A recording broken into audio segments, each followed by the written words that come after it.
Sir ఎవరు ఏ ladies అడగలేదు, నేను అడుగుతున్నా నాకు టికెట్ ఇవ్వమని. ఒక్క మహిళ అడుగుతుంది తరపున.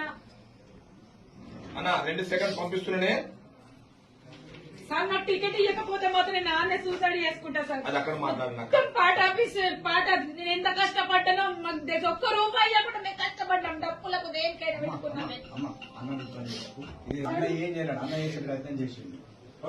నేను ఎంత వరకు చేసిన నాకు అధ్యక్షురాలి నేను మెట్పల్లి కష్టపడి తెచ్చుకున్నా. ఒకళ్ళు ఇద్దరు తెచ్చుకోలేను నేను. అక్కడ నుండి హైదరాబాద్కి వెళ్ళి స్టేట్ ప్రెసిడెంట్ మన సుంటారావు మేడం, డిస్టిక్ లెవెల్ విజయలక్ష్మి మహిళా ప్రెసిడెంట్, ఆమె జిల్లా అధ్యక్షుడు, వాళ్ళ ద్వారా నేను తెచ్చుకున్నా.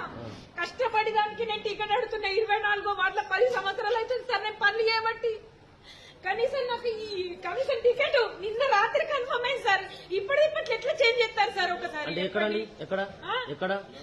అందరూ సరే ఫోన్ చేసి మీకు కన్ఫర్మ్ అయింది రండి అని చెప్పిండు. ఇప్పుడే మీకు ఇక్కడికి వచ్చినాక లేదు అమ్మ సారీ అని చెప్పబట్టి. అంటే మీది ఏం పేరమ్మా? నా పేరు ఎదుర్తి హరిత. ఎన్నో వార్డు?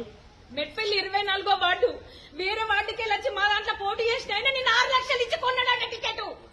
ఆయన మాట్లాడిన వాయిస్ ఇక్కడ వేరే వాళ్ళ దగ్గర ఉంది, మా దగ్గరకు వస్తుంది. ఇప్పుడు మీకు సంబంధించిన టికెట్ ఎవరికి ఇచ్చారమ్మా? నాకు సంబంధించిన టికెట్ ధ్యానపల్లి గణేష్ కి ఇచ్చిండు సార్. ఆయన లోకలే కాదు.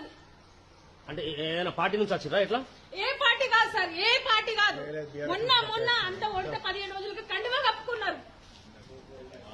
కష్టపడిన వాళ్ళది లేదా సార్ ఎక్కడ? నాకైతే కావాలి ఖచ్చితంగా. నేను మాత్రం సూసైడ్ చేసుకుంటా. నాకు మాత్రం టికెట్ ఇప్పుడు టైం ఇస్తున్నా, మీకు 1 గంట టైం ఇస్తున్నా. నాకు వీణ టికెట్ ఒక అయిపోతే మాత్రం నేను పార్టీ ఆఫీస్ ముంగట్లే పెట్రోల్ పోసుకొని పెట్టుకొని చచ్చిపోతాను. ఈ పార్టీ